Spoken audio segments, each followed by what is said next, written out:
Okay. All right. You can. Did you run out of battery?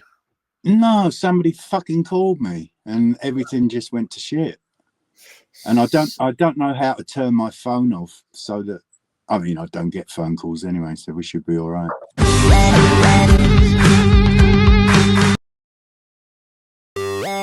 Fool's World. Hi, Derwood. I should say that really, shouldn't I? How you doing? Hello, Mr. Blade. How are you? Like what I bought you today from the charity shop. Yeah, I saw that. I love hats.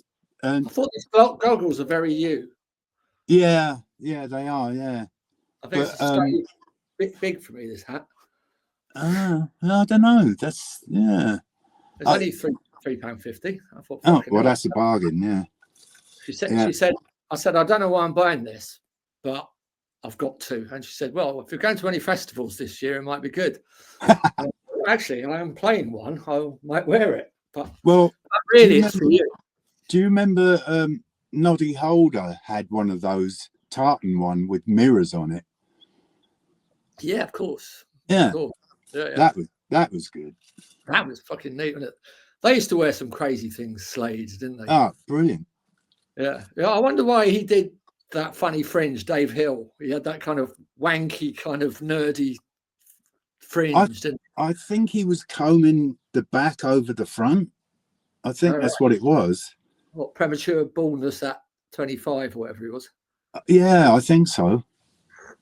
Yeah. He's still going, isn't he? What do you rate of those guitarists from the glam rock days? Like I remember my older friends, like brother and his friends, serious music fans. They used to say, "Yeah, those people, they're not proper. Like they're not like Led Zeppelin. They're not like." Did you rate any of those guitarists, like Dave Hill, for instance? I do. Yeah, Dave Hill did a great. I mean, Goodbye to Jane. Come on. Yeah. You know, it's just meat and potatoes guitar. The live album, some of the sounds, him and Jim Lee on the bass, you know, with the EB3, you couldn't really tell who was doing what, but it was gut wrenching. I loved it. Jimmy Lee was a very talented musician. Yeah, he could play the fiddle and the piano and. Yeah, and that "Cause I Love You," that's a fucking brilliant track. That's a really kind of almost menacing sort of love song, isn't it? It was very cool. I was slightly too young to have gone and seen them in the heyday, but we actually supported them at Wembley Arena once. Oh wow! In Generation X, yeah, it was. What was it? It was Slade, and then us, and I think the Jam were before us. Or actually, it might be the other way round. It might have been Slade, and then us, and then the Jam. Which is when was that? Was that later 77 or later 78? When was it? Probably 78. Yeah, but it was just bizarre. Yeah, they went on before us, and it's like how can we go on after Slade? That's ridiculous. Yeah. And I'm sure the Jam said the same thing about us. Yeah, that's funny that they supported. I suppose they went off the boil by then a bit, didn't they? Slade. Yeah. I went to see them with my younger brother was really a big Slade fan. I like Sparks and Alice Cooper. My older brother liked T-Rex. And my younger brother, he couldn't like one of the bands we liked, so he had to choose his own. And the Slade came up with, and so we went to see them. And my dad wouldn't let us go at first, but then he said, "I'll only go if I chaperone you," because we were like 13. So he came with us, and he had his ears blown out. He was so fucking loud. It was so loud. Earl's Court, it was. That's a good father there, mate. Yeah. He was moaning all the way through it until Noddy Holder goes, "I want everybody to turn to the person to the left of them and give them a hug." And this woman sitting next to a young lady sitting next to my dad, hugged him, and he loved it after that. He thought, "Wow, rock and roll." What a great thing. Yeah. Let's bring everyone together. Yeah. It's lucky though. Lucky it was a attractive young lady sitting next to him. I thought you were going to say it was you and he hugged you. And it's no, nothing so family orientated as that. But it's lucky that it wasn't some tattooed Slade fan. He probably wouldn't have appreciated that. Yeah, right. My dad was a little bit scared of things like that. He used to tell me, like when we first played it, our first gig was with the Buzzcocks, and it was probably their third or fourth gig or something. And he picked up Pete Shelley and Howard Devoto from Manchester and took him to the venue with me and the rest of my band. And he noticed that Pete Shelley was a little bit less than macho man. And he told me to watch myself in the dressing room. See, I never, back in those days, I guess my gaydar was well off. I could never, it didn't even enter my mind, you know, like, is someone gay and who cares anyway? You know what I mean? I don't think I knew Pete Shelley might be gay until about 10 years ago, you know? Well, I didn't know that either. I mean, I just thought all Mancunians sounded a little bit camp because they got that accent, didn't they? But it turned out that he was bi, apparently. Oh, right. Well, I mean, okay. But then later he married, or was long-time partner was a younger, much younger lady, and they went off somewhere like fucking Estonia or somewhere like that. I suppose property was cheap out there. And so he was with her for the final years, but then he died. What did he die of? I don't.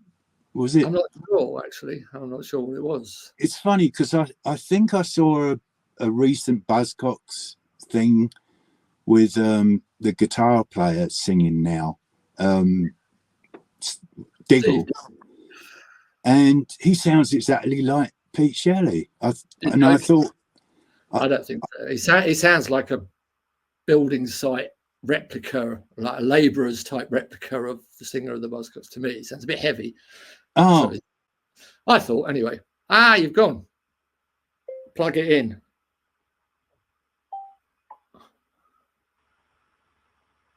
Dear Mum.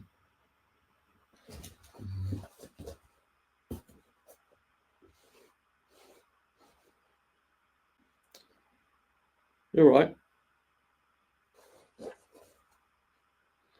We're waiting. Yeah, so what were we just talking about? Yeah, so Mark Bolan, he was another one that all of my like older friends, proper guitar lovers would say he can't really play guitar. But I thought it didn't really matter because he got a great sound. He always got a great sound. And I think the fact that he went from playing acoustic, you know, in a folk band, and somebody obviously, or he just picked up a raucous rock and roll guitar. It was so naive. It was brilliant. He shouldn't have been allowed a Les Paul or a Strat, but I guess he just took it and went, fuck you, you know, and it, you know, thank God he recorded it all. And those records are just priceless, you know.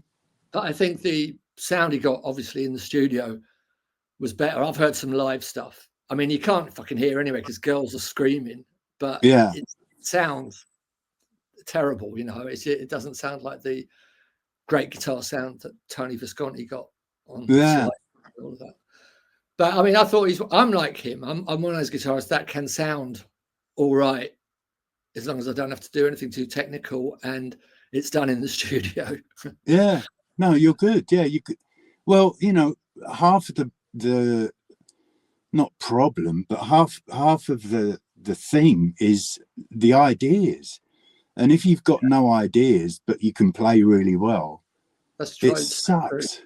You know? See, I never realised that. It took me until fairly recently, the last 15 years, that just because someone's a better musician than me doesn't mean they know what they're doing any more than me as far as a song goes. And often you'll find that guitarists that I've worked with in the past, they have to be working with a singer and a writer because otherwise they're just doing Hendrix solos at home and they can't go anywhere with it. Do you know what I mean? Yeah, exactly.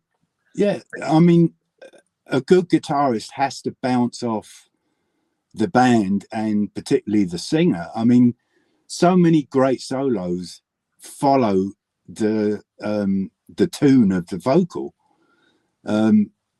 with a little bit of variation, and that's the way it should be. That's always what I've tried to do. It's like, well, there's already a tune there. You don't need to introduce a whole different thing. You need to emphasize that tune with a different instrument, the guitar. Yeah. Well, I find that what you do is it does complement the vocals quite well, and it kind of picks up on the melody. And often I'll pick up on the melody that you're playing as well if you send me something. Yeah. And, that's the way it should go. Talking of which, we've got this album coming out. I forget how many tracks it is we've worked on together now, but it's been quite a lot since You're Strange a couple of years. And I really like this new album. I think you said that it's got consistency to it, or something along those lines. Cohesiveness about it, which I think is true. And you've managed to do something that's quite difficult to achieve, which is I can't think of the word, not justification, the gestation, or where you have music that is very soothing actually and very entrancing, and the lyrics are like a slap in the face. And I would say that that's probably the influence of Sparks, because their music was one thing, but their lyrics seemed to oppose it. I know what you mean. And that is the cleverest thing that anyone can do, because it keeps the audience on their toes. And a lot of people don't care about the lyrics, but a lot of people do. And if you give them a very smooth, maybe is not the right, but it's very acceptable. The music is linear. It's kind of acceptable. There's a few odd things that make it like, ooh, what's that? Yeah. But the lyrics, and to some extent, your metering. I love your metering. And then I'll be done with the Andy Fest in a minute. But also, go ahead. That's fine. Yeah, right. Also, you're one of the few singers that embraces not only double tracking yourself, but quadrupling, and then coming in underneath with something else, and then up here with. It reminds me a little bit of a musical, particularly Oliver. It's I can see it, like 50 of you jumping around a pub, and everyone's singing like, you know what I mean? It's funny you should say that about the Oliver thing. I'll tell you that in a minute. But what you're saying about like the lyrics seem to be opposing. I always think you've got to keep things interesting, and so it is a bit like, just in case I need to get your attention here. Yeah, a phrase or a word in there that makes you sort of, it's a bit spiky, and it's kind of a subconscious thing. It's the same as like writing. I'm quite good at writing kind of I used to be good at persuasive writing in English, and when I did a degree in English and linguistics, I sort of did a whole course on that, and that I kind of think that probably comes a little bit from there, that you have to put in something with the attention. Also, I remember when I was at school in music, I hated fucking music lessons. I don't know about you, but music lessons were useless for me. Yeah, I remember one time that they were telling us about, I can't remember which composer it was, one of the great composers. Don't think it was Beethoven, but someone like that. And they had this really long piece, right? A really very long piece, a lot of music. And it was so long that whoever it was, I think it was Haydn, might have been Haydn. They were so worried that the audience during a live gig might fall asleep in the middle of it. It drops down to a kind of just a cello making a low buzzing noise, but then just in case the audience had fallen asleep at that point in the theatre or wherever it was, he had this, I think it was a gong or something like a gong, a massive loud noise, just to get everybody's attention back again. And it's a little bit like that Yeah, yeah. It's. Let me ask you this: when did you discover this choral lead vocal thing? I mean, was it during the original Eater or? Well, No? I mean, Dave Goodman, our producer, he did have some good ideas, and he did used to do a lot of double tracking, more than just double tracking. Would do some harmonies and shit. But I never really went to town on it because I always felt whenever I'm in a studio, I'm always trying to hurry up and not get in anyone's way and finish what I've got to do. But when you're recording on your own, then you've got more time to fuck around. And so it's been more over the last sort of 10 years. It's unique. I can't think of any other artist that does that. Can you? Well, not. I mean, I can think of people who do it in a more overt sort of way, like who's that? Like Clannad type musician, like Enya. Remember Enya? Yeah. Choral hit, loads of voices, and then there's Laurie Anderson. Oh, Superman. That was all vocals, wasn't it? Yeah, but that's all very precise. You're sloppy, and that's what makes it. You know, Mark Bolan double tracked a lot of stuff, and it was out of time. He obviously didn't care about being synced up, you know, like and it's the same with you, you know. I just love it.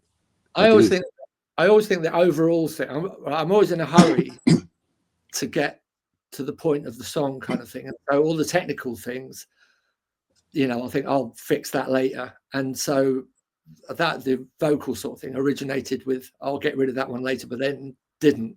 Yeah. More vocals on it than it normally would have. But I'm always in a hurry to make the song sound all right to me before I can go any further with it. You know, I want to see whether this idea is going to work or not. And so I work in a very. I mean, you've seen my files. I've seen it. They're probably quite messy, and I'm not the most organized. Probably a studio engineer would hate me, you know, and they would wonder what the fuck, you know. They're pretty horrible, yeah. But then, you know, then again, when I receive them, it's well, at first I was like, fucking hell, what the hell's this? How am I going to make sense of this? But more lately on this album that's coming out, if you accept, I'm not saying I'm a producer, but I do produce, kind of. You know, you do produce. So, you know, someone who said you were a very good producer was James Stevenson. He was talking about your guitar playing, and then he said you're also a really good producer. So, really? Yeah. Oh, thanks, James. There you go. But if I think one of the jobs of a good producer is to accept what you're given and make it part of making it an important part of the whole picture. You know, if that's what you're given, it's like, okay, well, it's not quite what I expected, but let's delve into this way of thinking, you know.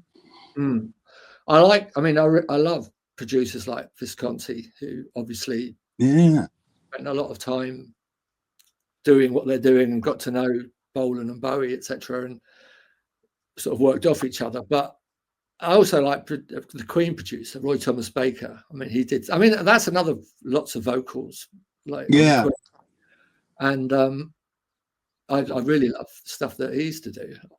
He doesn't seem to be such the legend that Visconti is, does he? Roy Thomas Baker. Probably people. I've actually never heard of him. No, you've never heard of him? No. Oh, right. Were you in the Queen? I haven't heard of most people, but I tell you what, I met Visconti once when we were shopping around Sonic Boom Boy. I thought it'd be a good idea to send him a 12-inch record and see if he liked it, because we liked everything he had done. And so we met him at his Good Earth Studios in the West End. And he, you know, obviously he's very nice and all that. But at the time, he was working on a remix of some of Bolan's music. And so he had all the tracks up, individual tracks of, I don't know, one of his hits or something. And he had his guitar coming off the tape and wired through an amp in the studio, and then being recorded again on another bit of tape. I guess he wanted to, make a different sound or something. And it was the weirdest experience to walk in the actual studio with this Fender Twin, I think it was, with a mic on it. And there's Mark's guitar on its own, coming through the amp. It was ghostly, it's really weird. That is weird. Did you work with him in the end? No, that was it, because I think by the time he got back to us and said, yeah, this is really great, I think he said something like, I can't offer you any money or anything. And unfortunately, those days, it was like, oh, all right, we'll go somewhere that gives us money. Yeah. Unfortunately. James Stevenson is actually now playing with Visconti and the original drummer from Bowie's band, Woody Woodmansey. Woody Woodmansey, yeah. They're called Holy Holy, and they do like all the classic Bowie hits. Yeah. They just finished some gigs, I think, and that sounds quite a lot of fun to do, doesn't it? Well, I know James's favourite guitarist is Mick Ronson, so he gets to live out his fantasy. Yeah. I think most people's guitarist is Mick. My favourite guitarist is probably Mick Ronson as well. You're more old school, aren't you, with your Guitar Hero Shadow? Is it the Shadows by any chance? No, I mean, I love Hank a lot. I couldn't say that there's one. Well, I can say there's one guitarist, and it would be Paul Kossoff, but nobody's heard of him really, unfortunately. There's a lot of free. Well, everyone knows All Right Now, which actually killed the band. It's like the biggest hit killed the band. It's terrible. But yeah, I mean, as a blues guitarist, he, in my eyes, was the best. But then if you said, well, who's the most entertaining guitarist and the most original guitarist, it would be Bo Diddley. Right. If you look at that old footage, it's just amazing. He's got these girls with the same guitar as he's got, and in a nightgown, glittering away. What a entertaining thing. The Clash got him to support them on their their first US tour when they got Yeah. And what I've been listening to a lot of lately, just because I found this CD around and I'd never listened to it before, but it's Al Green, like greatest hits. Fucking great. And there's a track on there that I would love to do a cover, because there's some great guitar on it. That sounds a bit like your sort of sound. And it's such a fucking great song. I can't remember. Do you know what? Can you remember the song? Something like, what's the fucking title? It's got a line in it about old time music. One of the lines is something like that. But I can't remember the title of it. But it's just such a great tune and a great song to sing. I mean, I don't know if I could do it justice, really, but it would be good to try it. But talking of your guitar sound, on Mud, I really love that solo that somehow fits the title of the song. Yeah. But yeah, when I send you a track like that, how do you get your head around like what to do? I'll just go in my little room and turn the amp on and get my favorite guitar out and put it down, and that's it. And maybe chop it up, because nowadays you have that wonderful ability to make mistakes and then go back and take out the mistakes. Yeah. So that it sounds like you really knew what you were doing, when in fact you were just flying around like a idiot, But they're not to know that. It works perfectly.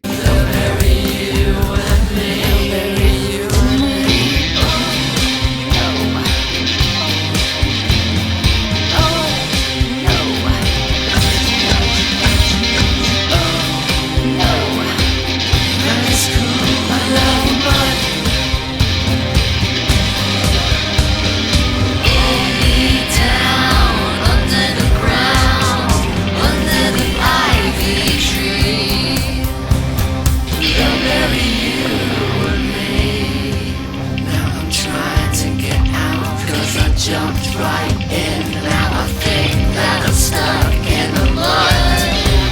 It's okay, it's alright, it's just how we survive in this place, in this place, in this place, in this place, in this. Hold me down under the ground, under the ivy tree.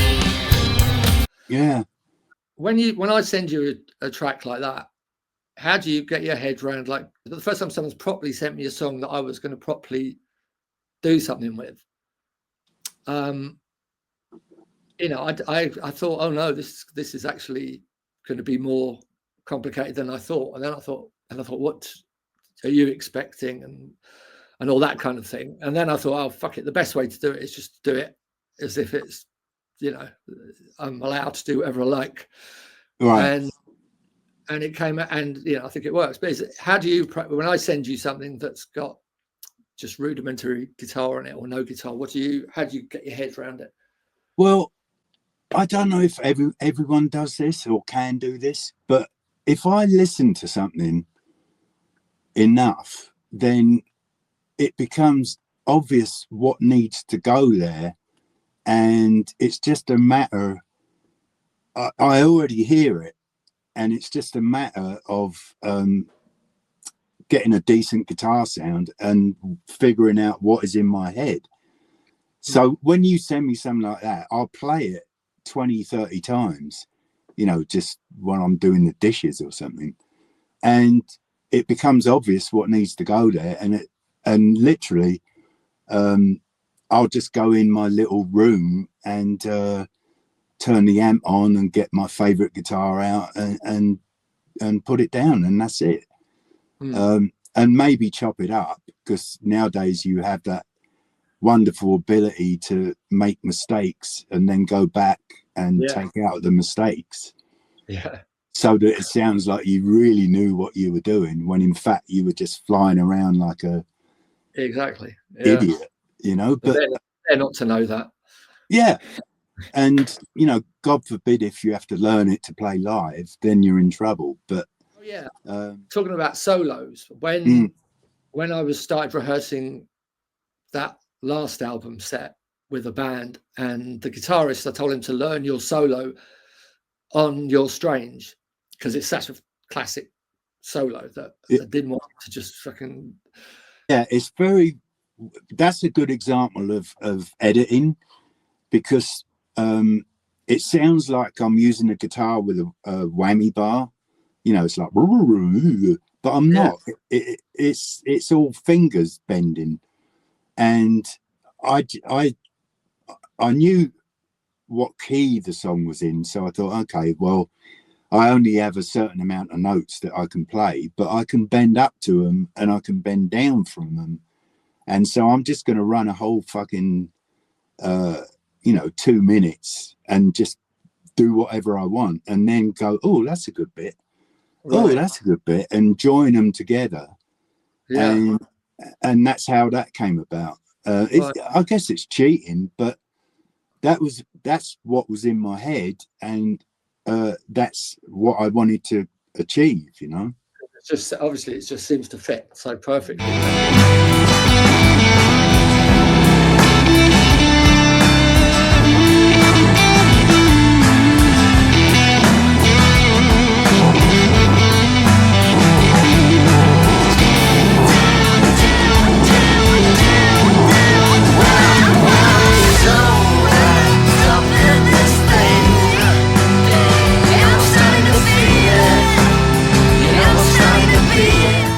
A track can sound brilliant and you think this is great, and then someone adds some guitar or some singing, some extra vocals, and suddenly you think, how did I ever love the track before it had that bit, you know? And it's amazing the way it comes together.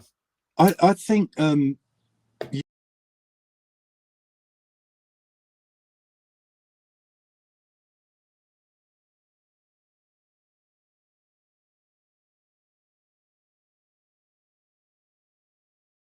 you're one of the first, because we go back a couple of years now working on stuff.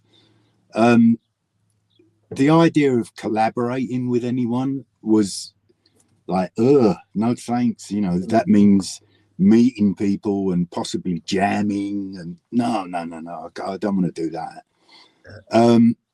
But you were one of the first people that I was like, actually, I should, you know, you got to face your fears once in a while.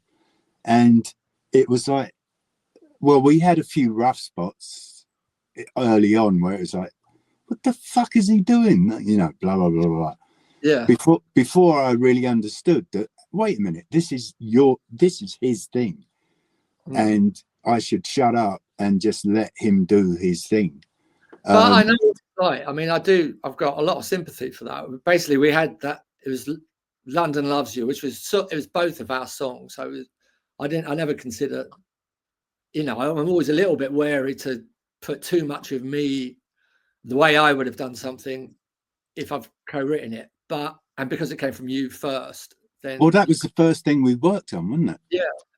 And so when I added orchestra and stuff like that to it, and at first I did go a bit fucking wild, but I did tone it down. But I understood. I mean, when I sent it to you, I was going, you know, hope he likes that. Scared to hear what comes back, and then you didn't. And so, you know, I mean, and since then, you know, when I work on something, there is that slight reminder that I hope I don't fuck this up. You know, I hope I don't displease Derwood on this one. On that. But I mean, I think you've got to have a bit of, if you can get past that first kind of clash over what sounds best there or not, then I think you're onto a winner. If it makes you suddenly hate each other for the rest of your life, then that doesn't work very well. But it didn't. No.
I love what you're doing and my part in it. And I would find it very difficult now, or weird to think of not working with you. Like for this album that's about to come out, that's called Tiny Specks in a Huge Abyss. Yes. Which, I think we've worked on 75% of those songs together. And as I said, after you've added your bit, I can't imagine that song, you know, without it. And so it's probably a bit like before they discovered salt and vinegar on fish and chips made it fucking amazing, you know. Before then, everyone was happy with the fish and chips. This is really nice, but then, you know. And so, I like the bit you've had on. I like it when you're happy, which is probably be a single, which is quite a summery sort of song. So he thinks a lot of the songs are quite 60s girl group sounding, which who does? Inigo from Munster Records. Oh yeah. And he's got a good taste in music. He does. Yeah, he must have. He's taken this album on. Yeah, but yeah, so you played guitar only on the middle 8 section of that, and when you sent back what you did, I'll play this clip. It sounded, I couldn't work out exactly what you were trying to do with it. I knew that there was something like kind of recognized about it, about the sound of it. And then I played it to Matilda, who sings on that track as well, knows all her stuff about 70s music, you know, back to front. And she goes, "Oh, that's Mark Bolan." And then I re-listened to it, and then I thought, yeah, actually, now I can hear Bolan.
brings out that section of the song that wouldn't be there. And I think I've noticed as well, my guitar playing, when it's on there with you, I always thought you probably don't want to hear my guitar playing.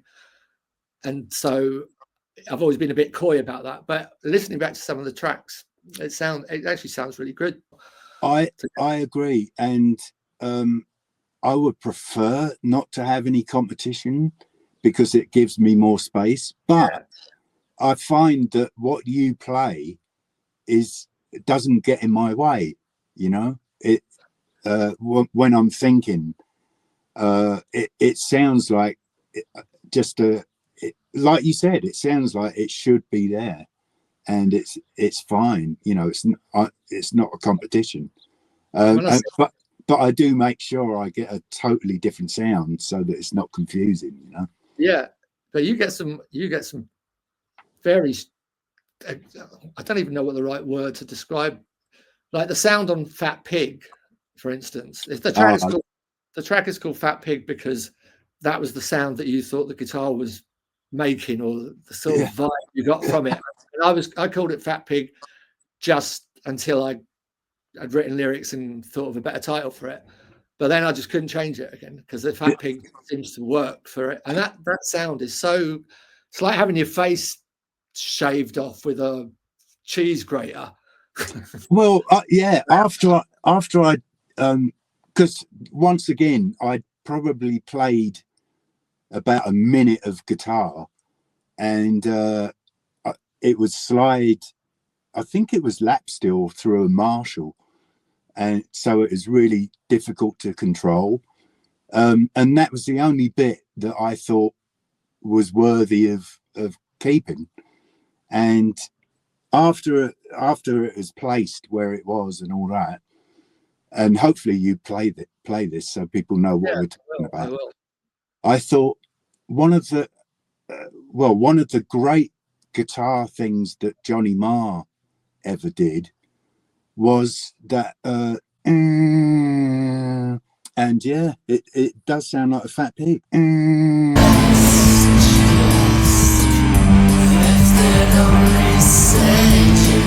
It's not how you think. If they'd only said, you know it's not that I drink. If they'd only said, it's too much, it's too much. Jesus, that's way too real, too real, too real, real, too real. Another one, yeah. That's the only thing that he's ever done that got my attention, and it was brilliant. And after the Fat Pig thing, what is that song called? What is the fucking title of it? What I did obviously I wasn't trying to rip him off, but what I did reminded me of that.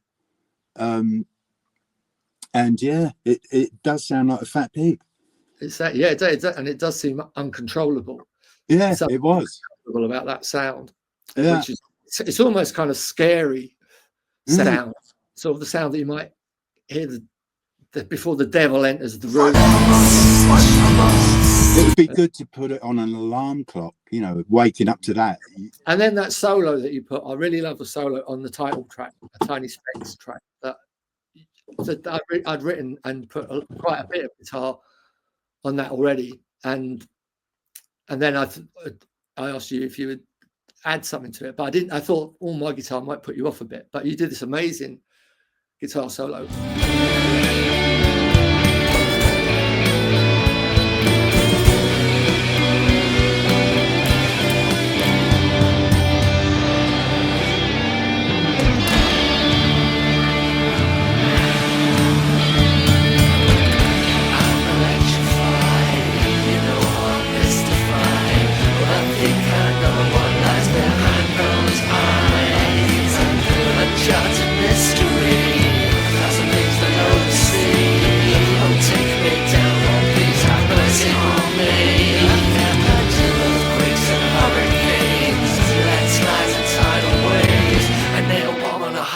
Plane wouldn't keep me at bay. What's the one track that it just goes. All I'm playing is. Da, da, da, Sorry. I'm sorry. I'm mentally ill. Oh, see, that I'm so proud of that achievement, because it's 2 notes, or maybe 2.5, and it goes all the way through that fucking chord progression, which is there's quite a few different chords. Yeah. But it goes all the way through it like it's not even there. I don't know how that is even possible. I'm sorry that I'm mentally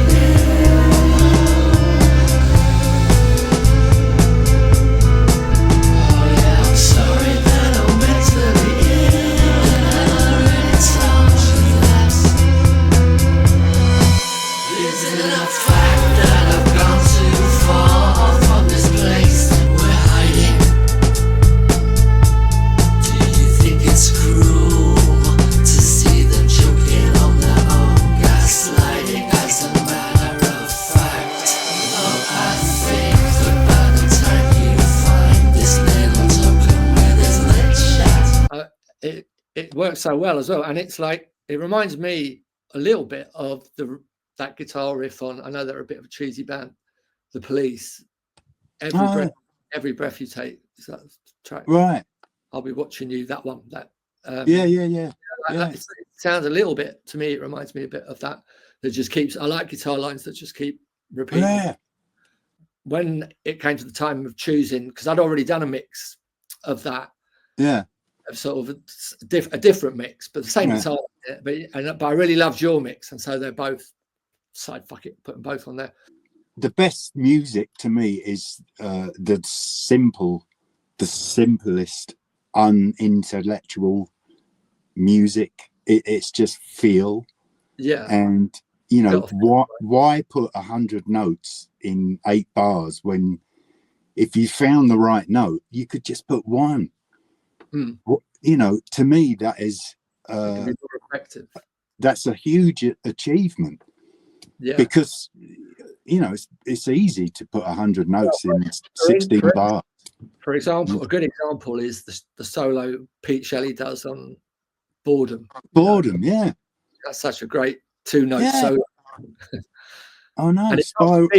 Can you imagine someone fucking wheedling all over that? It'd be fucking terrible, wouldn't it? You got awful. But that's what we're faced with these days, when you've got 8-year-old kids that can play Van Halen, or people have forgotten the essence of greatness is not practice and copying other people. I mean, I guess that's an achievement in a way. Yes, I've noticed a lot of guitarists. I know a lot of young guitarists who just they start playing in the last 5-6 years, so early 20s. They can play solos note fucking perfect off an album, but you give them a song to work on, they don't know what the fuck to do. Right. It's like the old adage of people who read music in an orchestra and all that, trying to get them to improvise, they can't do it. I want to be given a definite thing, like what do you want on that, rather than I always say just fucking do what you feel, Well, I think it goes back to the fear of possibly making something that's not very good. Whereas if it's written down by someone else and you're just basically copying it and maybe putting your own feel to it, that's safe. That's like, oh yeah, I can do that. But like you say, I had recorded a cello player once, and he was great. We saw him playing in a quintet or whatever, and we brought him in the studio and said, okay, this is in C, just do whatever you want. And it was dreadful. It was like he had no idea. And of course that made it even worse, the fear, because we were all like, oh God. And he, so he couldn't get over it. It's strange. Whereas if you don't give a shit and you don't mind opening yourself up to ridicule, You're prepared to make mistakes. I think that is the main thing, is being prepared to open yourself up to ridicule. Because for a long time I wasn't, and I've always felt a little bit weird with other musicians in a room, and they're all looking at me, and I've got a song. I never used to understand either why they didn't just write a song, but now I kind of get it, that you need someone to be writing good songs. Not everybody can, and so and I didn't like being in charge. I still don't like being in charge, because I always feel a little bit, I don't want to be telling people what to do, Right. If they should be able to just come up with something. But so I find it quite awkward, actually, working. And when I started rehearsing the album tracks for the last album, and after they'd already been recorded, I had a very, very definite idea of how I wanted everything to be. I discovered how difficult that is to do, unless you're paying top flight musicians to do exactly what you want. And I didn't want to do punk rock fucking run throughs of things. And because some of the band, without being too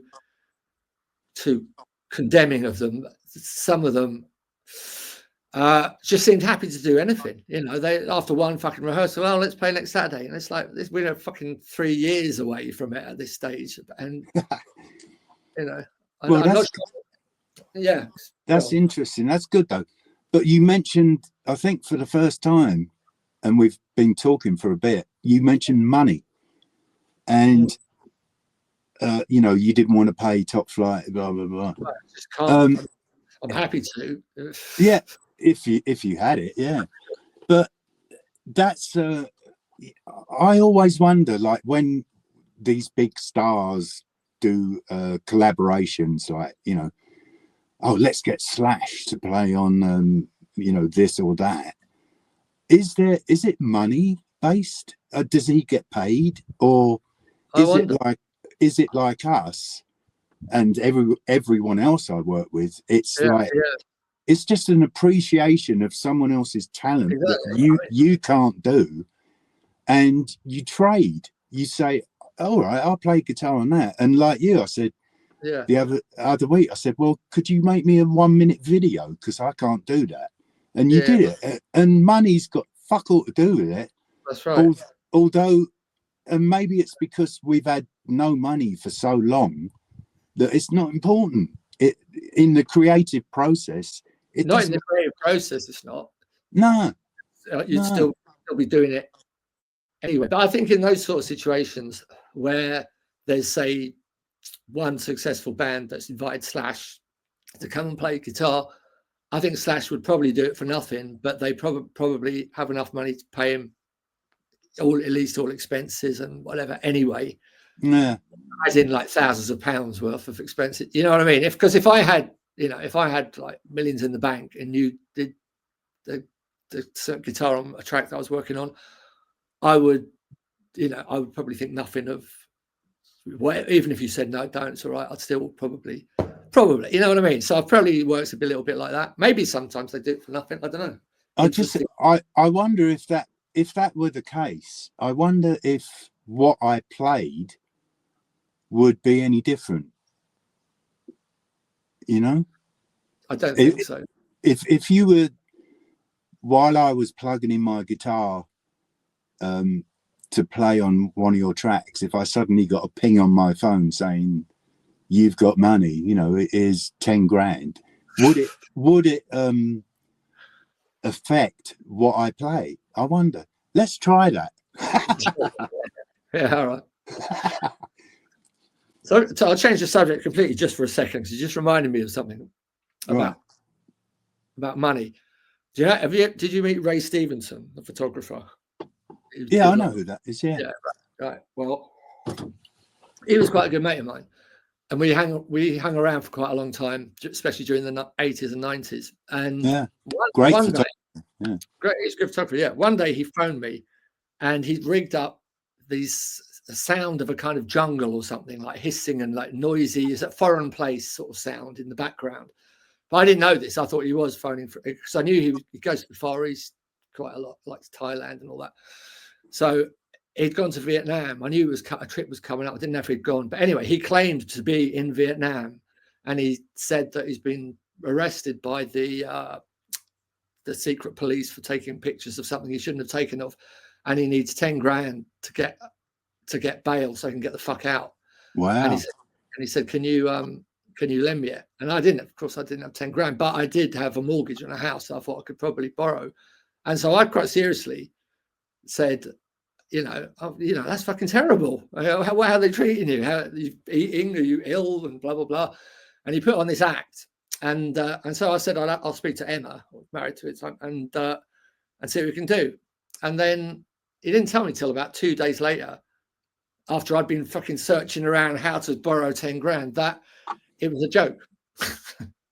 And then he goes, it's nice to know that you, I think he did it to a few people, because I think he said that you were one of the few that said, or one of the only ones that said, they'll find the money.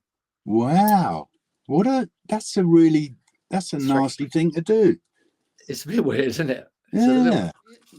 What I said to you in the text the other day, I don't know if you understood, but I was talking about, I'll talk about Oliver in a minute as well. But one time I said about, you've got a thing about feet or height. I'm not sure what it is. What is it? Height? Shoe size? Size. Feet. I see, I think I've got the most beautiful feet.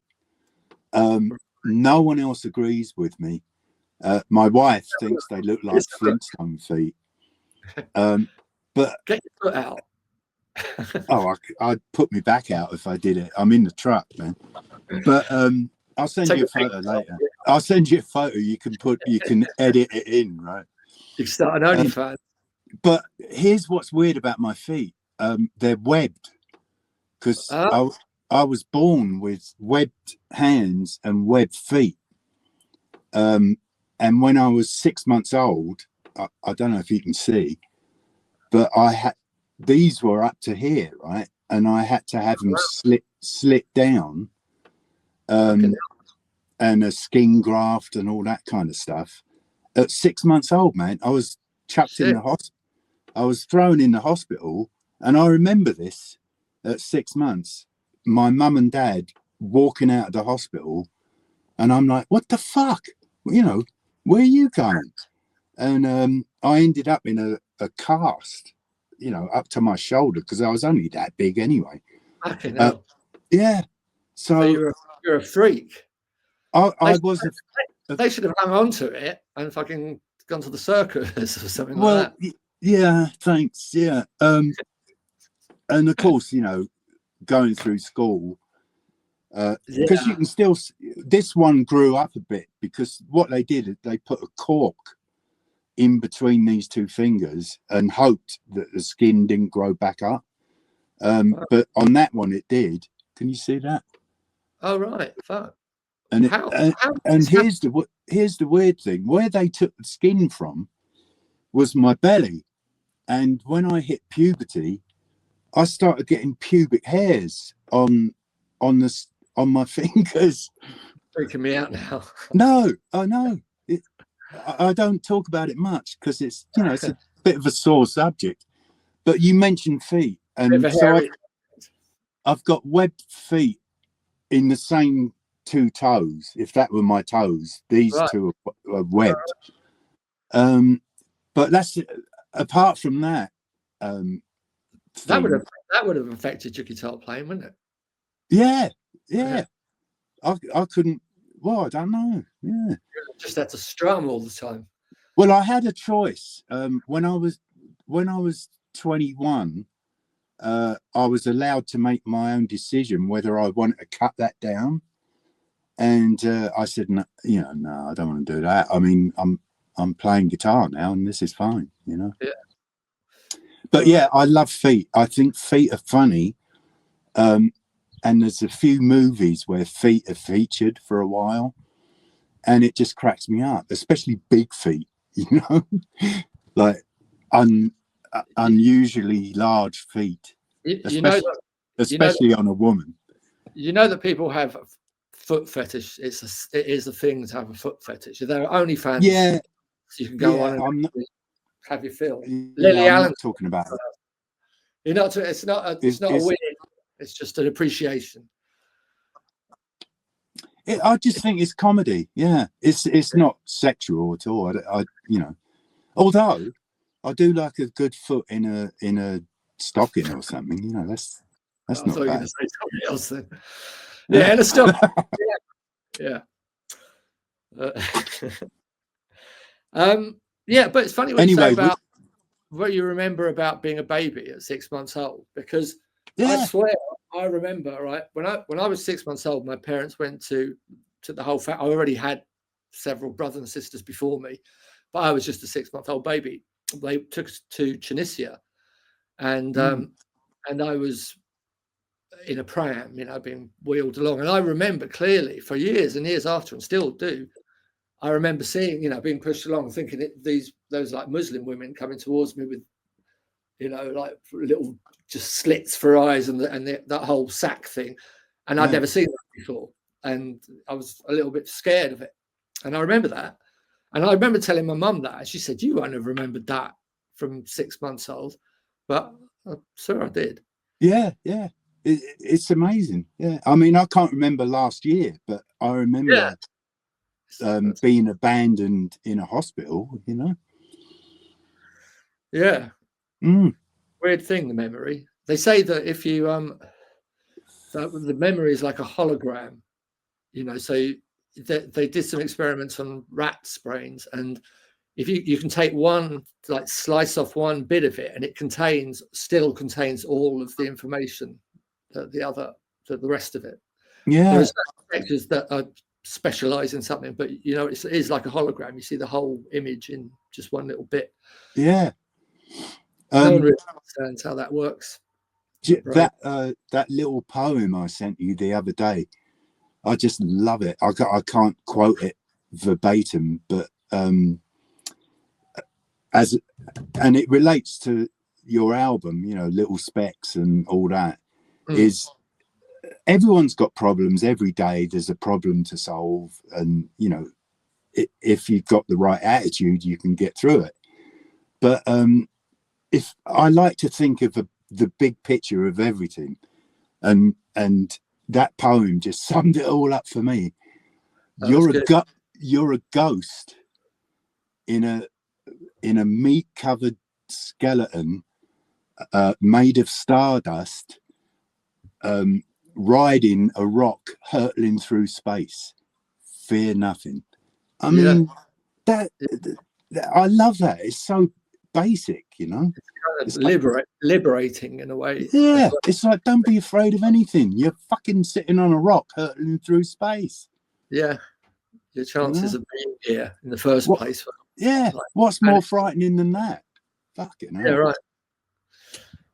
Yeah, there's a lot of Ricky. I said to someone else a while ago, the subject of whether you believe there's something more than just meat and bones and then you die comes up quite a lot. And you know that I'm not of that view. I think life's a lot more mysterious than that. There's a lot more to it. Oh, definitely. But Ricky Gervais said something once. I said this to somebody. He said that because he's a confirmed atheist. Yeah. And he said that, you know, there's people that worry about what happens after they die are stupid because they don't worry about what it was like for the thousands of years before they were born. Right. Which is kind of true, but I think it's not actually, you know, it's missing the whole point sort of thing, really, isn't it? It's missing the debate entirely because it's coming to the conclusion that there is nothing and that really there was nothing in those thousands of years before, where you don't know if reincarnation, for instance, is true, or some other weird mystical aspect of your existence that's somehow connected in ways that Ricky Gervais hasn't bothered to think about. I find atheists quite weird in the way that they're so determined with their beliefs. Like I'm happy for someone to try to, if they think they've got some great evidence that points at something that I normally wouldn't go along with, and I'm always happy to see it. Well, atheists tend to be pissed off if you start talking about anything that isn't labelled and in the boxes. That's that. We know about that. I agree, and basically, you've got to understand that everything is propaganda, and it's who's got the loudest mouth or the most money or whatever. Because or it was articulate as well, because that counts for a lot.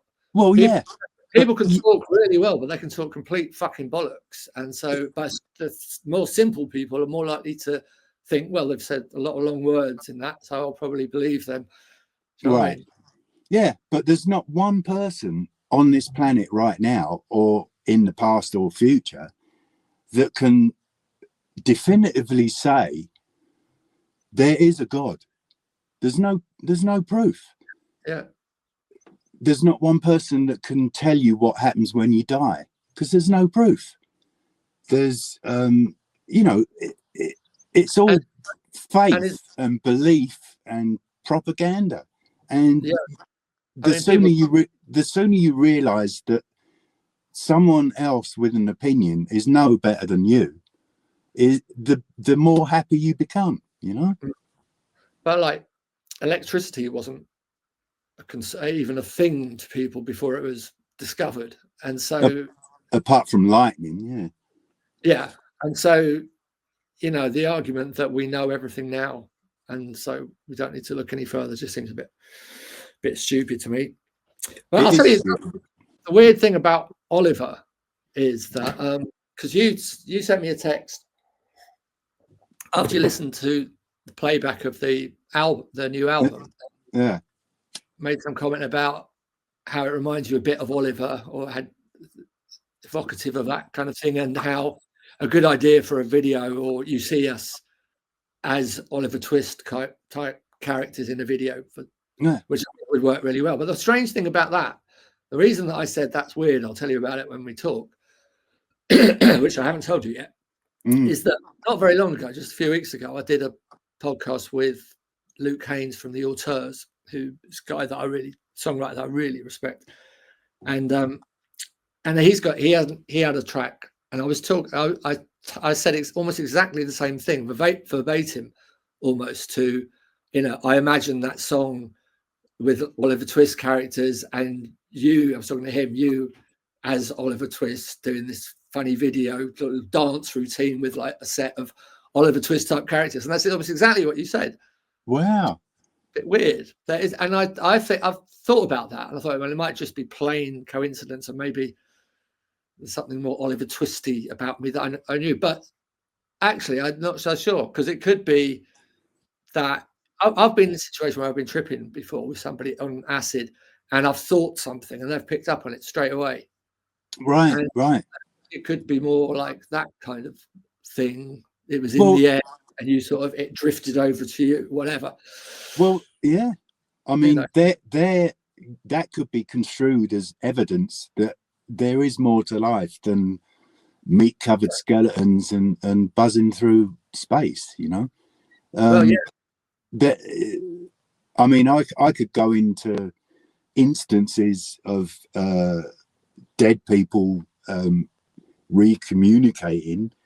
I mean, I'm not saying I hear dead people, but either in dreams or in circumstances like this with the Oliver Twist thing, where something is beyond a coincidence, it's something else that we don't know about.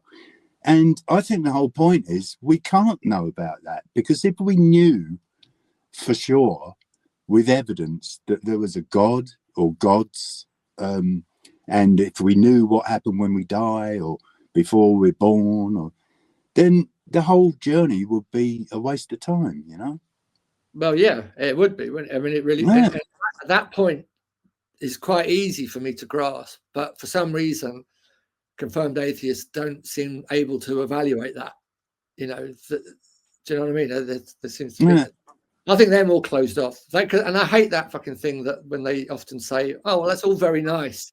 Someone said the other day, "It's all very nice to think that there might be something else."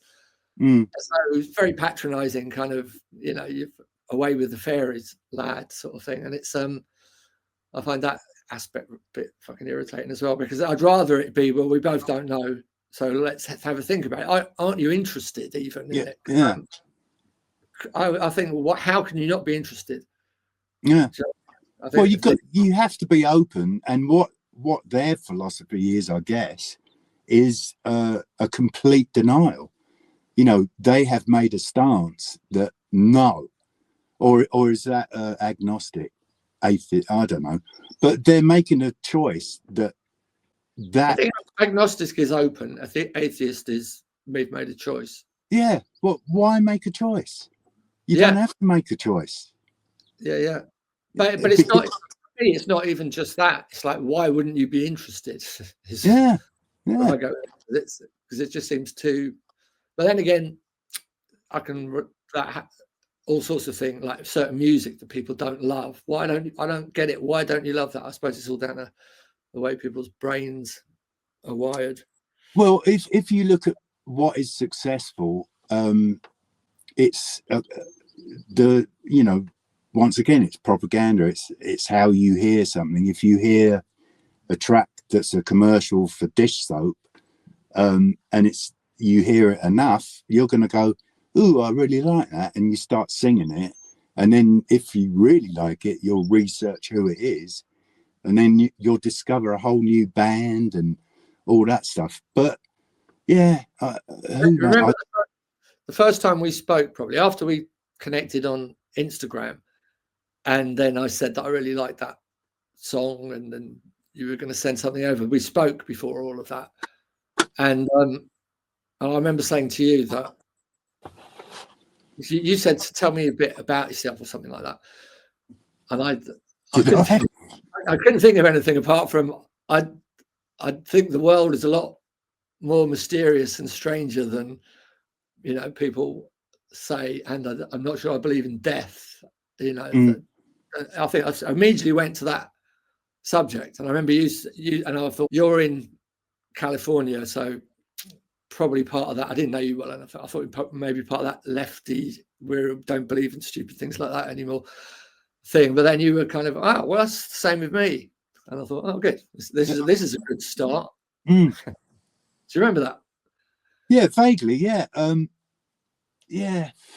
I think, especially nowadays, back to music and all that, I think the majority of people have terrible taste and are easy fodder to be pummeled with terrible taste music.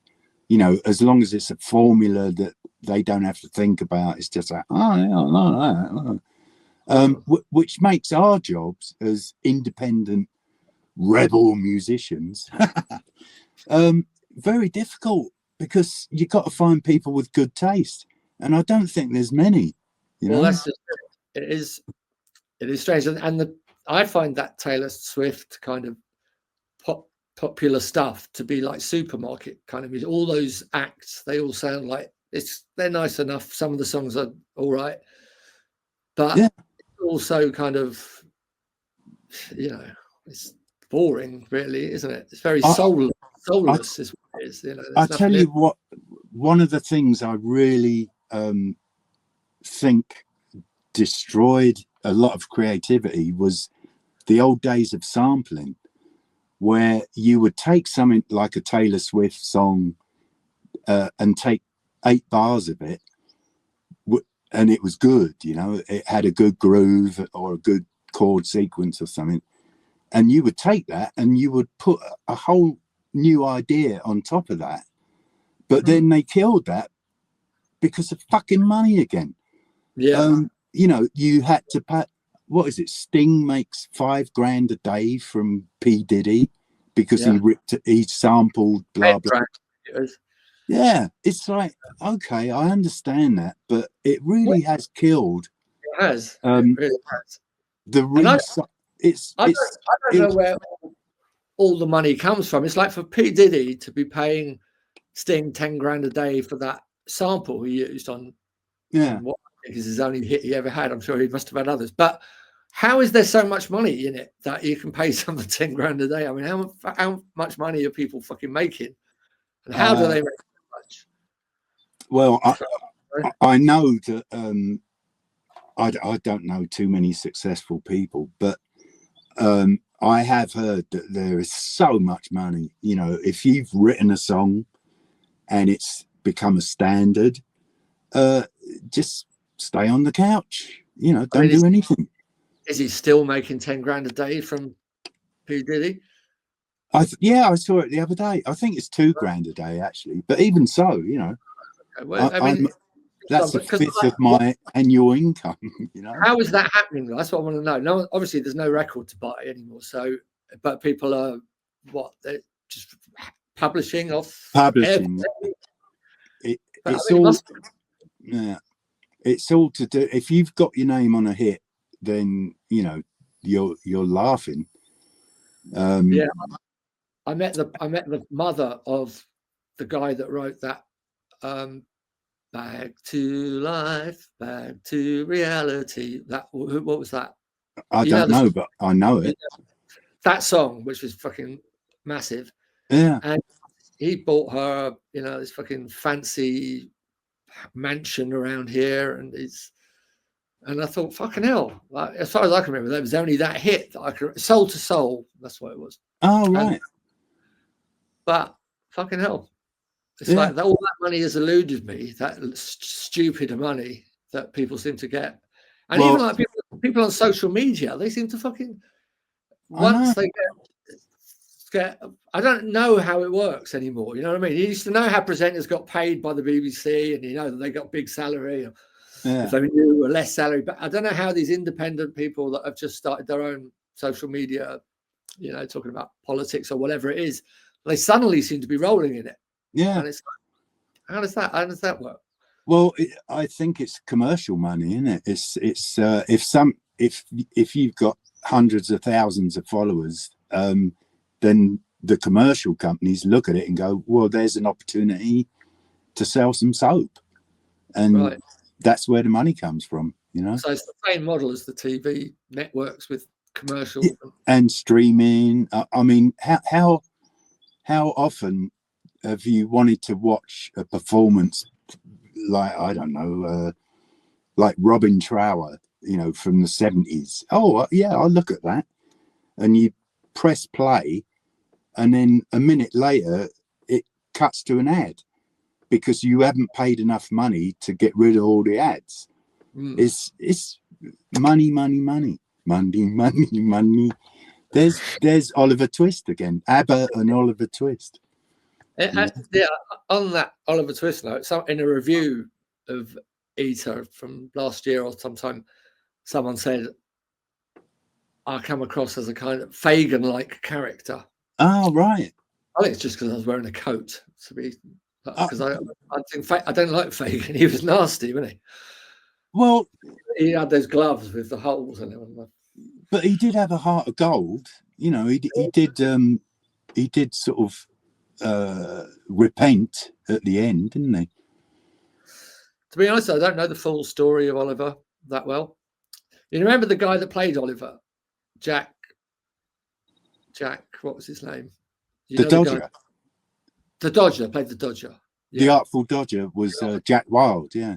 Well, he lived near me in Finchley, and he was obviously much older, and so we didn't hang out or anything like that. But he went from like a local kid you'd see walking around and said, fucking hell, you know, he's the first person that I'd ever seen that I'd known be famous. And then he, after Oliver, he never replicated that success ever, but he kept trying. I remember there was a lot of money put into a really shitty children's TV show, HR Puffin stuff, yeah. And I watched some of that quite recently, and it doesn't seem very high tech to me. But the other guy who is known for playing the Artful Dodger was Steve Marriott from the 50s. Right. I think he only did it in the theatre as a kid. But I mean, it's funny we're talking so much about Oliver Twist, you know. Well, it's because you mentioned it about the album. Going back to the album, there's also a Carpenters kind of theme that goes through it. Yeah. Do you think that works? That there's the version of Close to You. I love it. Yeah. Just like me, they want to be close to you. Why?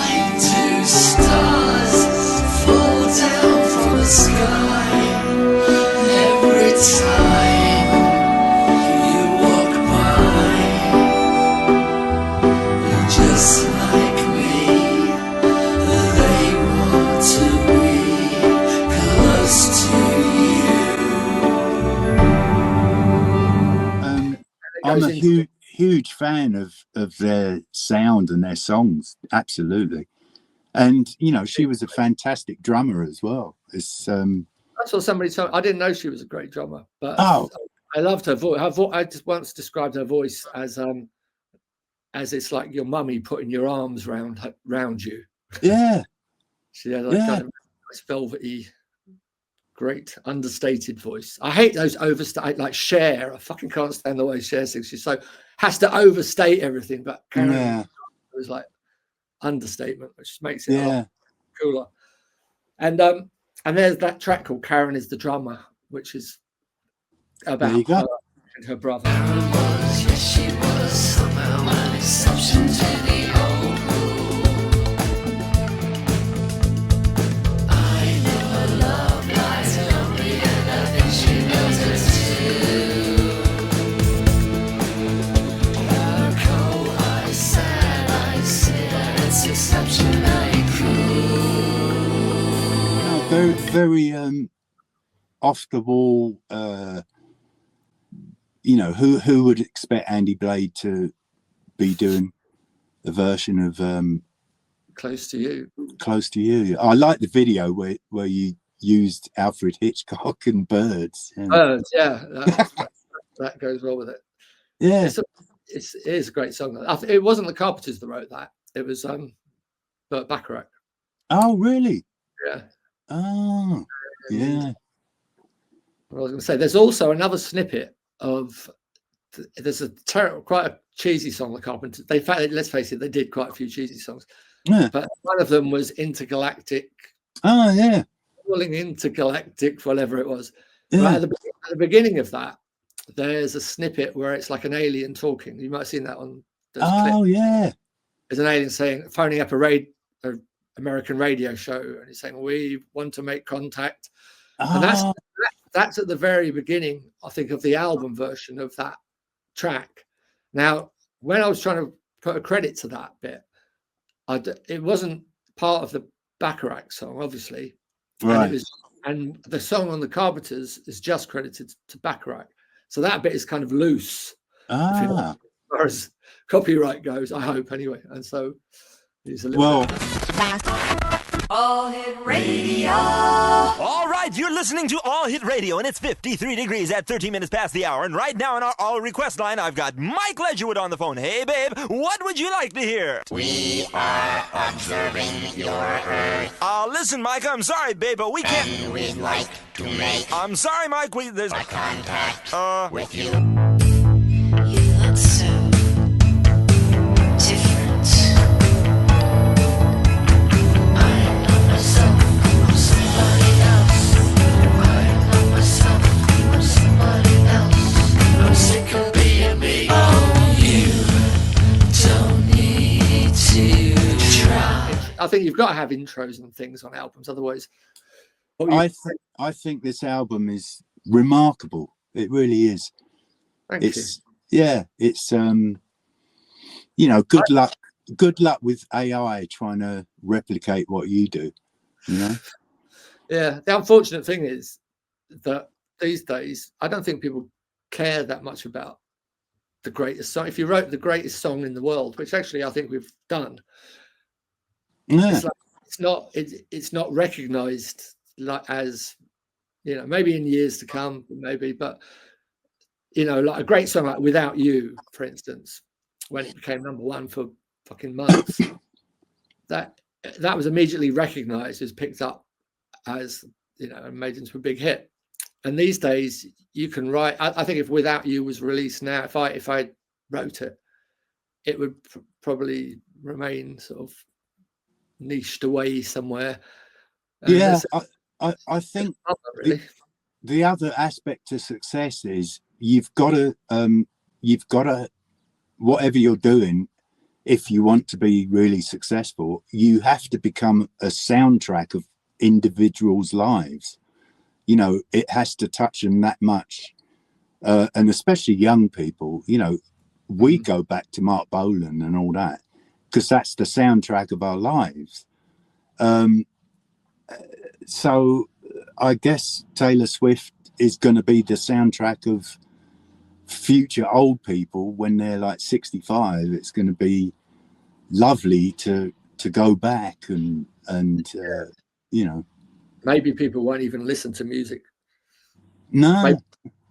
Maybe it'll just be reduced to quick sounds, you know, because everything's getting shorter and shorter in length, isn't it? So yeah, attention span. Yeah, it would just be like a quick 1 second stat. That's a great sound, and people have just got loads of sound. Yeah, right. Yeah, but you know, there's always hope. And especially when the quality of what you do is inescapable. There's always hope that it might become. I mean, even if it's a sound. It doesn't matter. In a way, it because I mean, the only thing that I think most songwriters, probably the only thing they're trying to do is satisfy their own desire to make something beautiful. You know what I mean? And then if you achieve that, then that's the main game over. And obviously, if you can make money, it'd be rather nice as well. But it is really very much like that. And I've never wanted to write something to be able to make money. So I had an opportunity once with, just recently, in fact, just a couple of years ago, and they were interested in me writing some songs for, should I even mention her name? They were looking for me to write a song for one of their very high profile celebrity, but quite shitty, in my view, singers. And they wanted the songs to be less quirky, basically, and you know, and basically make it think mainstream, you know, and I probably could have made a decent amount of money out of that, but I just really find it, if I can't do something, you know, I can't pretend to, like, I can't Did you start? Did you try? Yeah, I did, but it's just, I just can't do it. It's like writing songs for Eater. Like I've tried loads of times to do that with the new band, and it's just because Eater is one thing for me in my mind. It's compartmentalized. And I've tried writing something that, but the only things that I would write now are the songs that I do solo. So I can't just write an Eater song for the sake of it. It's very difficult to do more than one or two, you know. Yeah. So we come up with this interesting idea for our album, which we've actually got coming out later this year. We just recorded it, but I was recording it all at the same time as putting the vocals and finishing this other album. Been very busy. I never worked on 2 albums simultaneously before, but it's you become kind of obsessed. So yeah, come up with this sort of kind of quirky idea.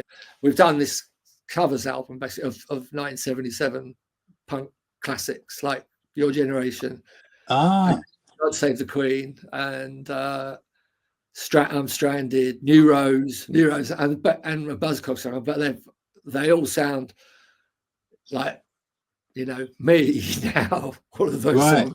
But so it's quite a good twist on it. You know, it's fucking fun stuff to listen to. You sent me that Your Generation. It sounded really good. In there. That's your generation. That's your generation. Your generation. Your generation. Your generation.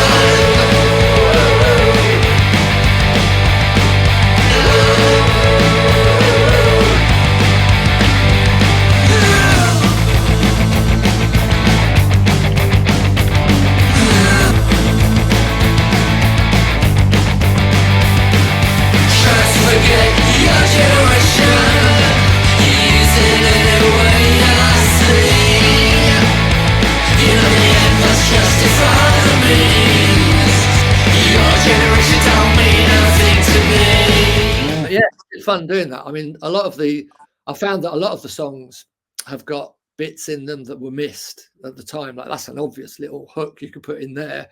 Or you don't have, some of the lyrics just scan so fucking terribly that you wonder how they managed to fit all the words into one line. And so I've kind of tried to make, I've had to alter a couple of things because, and I think they would have back then if they weren't novices at, like we all were writing songs for the first time then. Yeah, going mainstream, writing for money, basically. It doesn't seem. It's kind of just Chin and seems- Chapman. Yeah, they. I like Chin and Chapman though. They wrote some of their songs were good. A band Yeah, that I thought were cool, but had a very cheesy start with the Sweet. yeah. Because they had some great hits, Blockbuster and all of that. But before Mm. that, Chin and Chapman were writing like the Coco and Funny is a good song, but it was not really the late and loud guitar suite. And Little Willie as well. Little Willie, of course. I mean, why did they call it Little Willie? I know. I mean, can you imagine these days if you're a songwriting person going to a publisher's and saying, I've just knocked out this great song. It's going to be a hit. It's called Little Willie. Be like, I don't think so. Maybe you should cover that. Did people not say Willie in 1971 or whatever it was? I'm sure they did, yeah. They must have known then. They must have known this is going to sound like we're saying Little Willie. Yeah. Might as well call it Little Cock. Yeah, yeah. Small dick. Yeah. If they called it Little Cock, it would have been better. Yeah. There's a lot of things that rhyme with Billy, you know. Maybe they're only stupid words. Let's think about this. Like, so silly is obviously you don't really want that in your title. Like you don't want your so silly. That sounds stupid. Billy, you could put Billy, but even that sounds a bit naff. So, but you wouldn't put Little Willie, for fuck's sake. I mean, I always go through the alphabet. If you're looking for a rhyme, you start with obviously A, and then it's all right. Billy, Killy, Dilly, Ely, Philly. Well, Philly, you could talk about a female horse, you know. or Jilly. Jilly wouldn't be that bad. Chili. That's better than Billy. Yeah, It'd be, hey, Jilly. That would have been great. yeah, When I cover that, that's what I would have got. yeah. There you go. If you do a cover version of something, you've got to pay a third party that pays the original writers. You have to get a license to cover a song. I found that even Your Generation, one of those songs, I tried to upload a little bit of it. Oh Yeah. no, that's right. It was King Rocker. I tried to upload a bit of Top of the Pops, and it wouldn't let me. So I uploaded the whole fucking thing, only for it to say it's been denied because of copyright on. Yeah. So Yeah. you got to be careful. Yeah.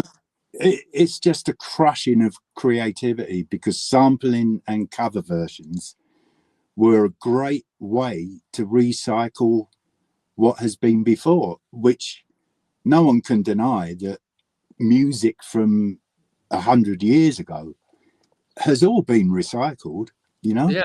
Yeah. And now we can't really do that without paying someone who has nothing to do with music or creativity.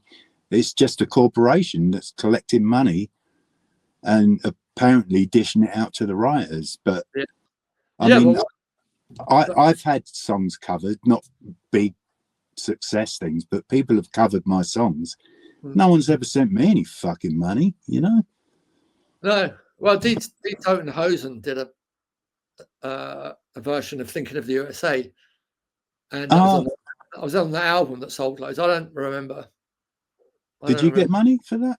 I don't remember publishing. I suppose I did. But talking of bands a bit like the Carpenters, Bread, you said you got into music when you wanted to be a guitarist after you heard Guitar Man. Well, it's another visual that I have from being a young person, probably like 9 or 10, sitting in the bath and with the dance set radio, you know, propped up on the taps, awaiting instant death if it fell off. And I'd be tuning into Luxembourg or something. And What happened there? well, my phone got too hot because I was sitting in the truck and it just turned off, and it showed a big thermometer. So the Wi-Fi here is just dreadful. I noticed, by the way, that you are sitting in a car, or you were sitting in a car, but now you're not. I thought it'd look really cool if I was sitting in a car, but apparently it's really fucking hot. Is that really why you did it? Yeah. Well, I didn't want to get in front of my gold records again, you know, for a back. Yeah, no, it's an interesting approach. One of Johnny Depp's. I know you're frozen again. Yeah, it keeps freezing. Oh well, we'll wrap up soon. But before you go, I wanted to say that I really love that live clip that you put up a few days ago. When was that from? Oh, with the Gang of Four. What happened there then? How did you do that? There's a good little place about 20 minutes from where I live called Pappy and Harriet's, and it's a really hip place, and a lot of people on tour, you know, they're playing theaters and stuff like that, and particularly people who play Coachella, the festival out here, right? They want to play Pappy's because it's really neat. I mean, Paul McCartney's fucking played there. It's like really hip. Right. And I saw that Gang of Four were coming down the West Coast, and I haven't seen the drummer Hugo for over 30 years. Right. And I said, Hugo, is there any chance you could put me on the pest list, you know? And he said, well, of course, but if you want to play, why don't you get up and do a song? And I thought, oh, what a great opportunity without doing much work at all to get on a big stage outside. And I just got up and did one song, and I really had a good time, you know. Did you know the song? Huh? You knew the song, obviously. Oh yeah, What We All Want. Yeah, I mean, it's one of my favorite Gang of Four songs.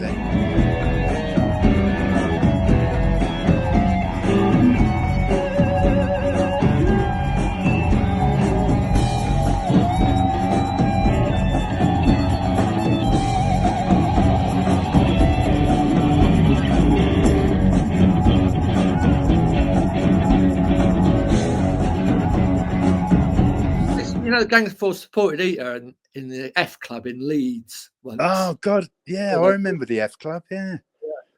That's where they're all from. But that was great. That fucking sounded. I mean, you know that I love the sound of your guitar, but hearing it like that live as well, it's just. Yeah. You should be doing more of that. We should be. It's a shame we live so far away from each other, because I know great.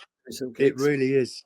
It's the only time that during the sound check, the sound lady came up to me and said, "Can you turn up?" And I was like, "What?" You know, because usually it's, "Can you turn down?" And I turned up. She said, "No, more than that." Oh, and wow. I said, "It's going to squeal." And she said, "Yeah, turn it up."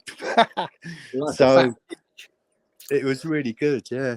Yeah, no, it sounded fucking wicked, and it's really good to see you in that kind of environment as well. It'd be great if you ever fancy the idea. There's a ready-made band. My band would love. Yeah. We've talked about that sort of thing before, and it would be they would learn whatever set we played in a flash, and it would be fucking wicked to have you. It would be, and you know, hopefully the future will lay out that carpet for us, you know. Yeah, well, it's, as I said, the offer is there. It wouldn't be a case of we've got to find a band. They're ready-made, and they're a fucking wicked band as well. Yeah, I know they are. Everything's possible, and cool. Especially having fun, you know. Yes, I think that's my rule, is that if it's fun, then I want to do it. Yeah, that's the only proviso, really. Yeah. So before we say goodbye, then, it was very nice of you to come on and have this little chat. And thanks for talking about the tracks on the album. Is there anything else you wanted to add to the album, seeing as we were on an album theme? Did you like the sleeve? Yeah, I love everything about it. I think the sleeve indicates what's on the inside, which is very important. Yeah, I mean, that's great. It's very important for a sleeve to convey that. And yeah, I'm glad you said that. Do you like? There's a star map on this album sleeve, and there's a planet Derwood. I saw that. Slade. There's there's Guildford's on there, and so's the Mojave Desert. Yeah, right. and, and you're at Guitar Man Studios. Yeah. No, I love it. It's all very tasteful, and fun. It's great. I'm proud to be a part of it. I really am. Well, thank you very much, and we shall hopefully continue. I think if some promoter comes up with a load of fucking money, that'd be great to do a little tour. How do you feel about the latest Gen X thingy coming up? I'm actually going to plead the fifth on that, because I don't want to upset anyone, and I don't want to give them too many big ideas that it's a great thing to do. So I'm just going to... That's understandable. That's understandable.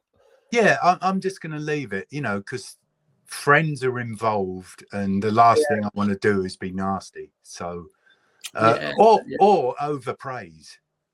So, I suppose that it seems a little bit random to me, the setup, and a lot of those things seem a bit random to me, even from the jam, like the jam without Paul Weller kind of thing. It just doesn't make those things that make sense, but they seem to have a market, and I find that a very curious thing that people, it worries me that they're willing to go and see any kind of variation on just one original member, and they're playing other people's songs, and someone who wasn't known for that thing at all is playing bass, and you know what I mean. It all seems a little bit.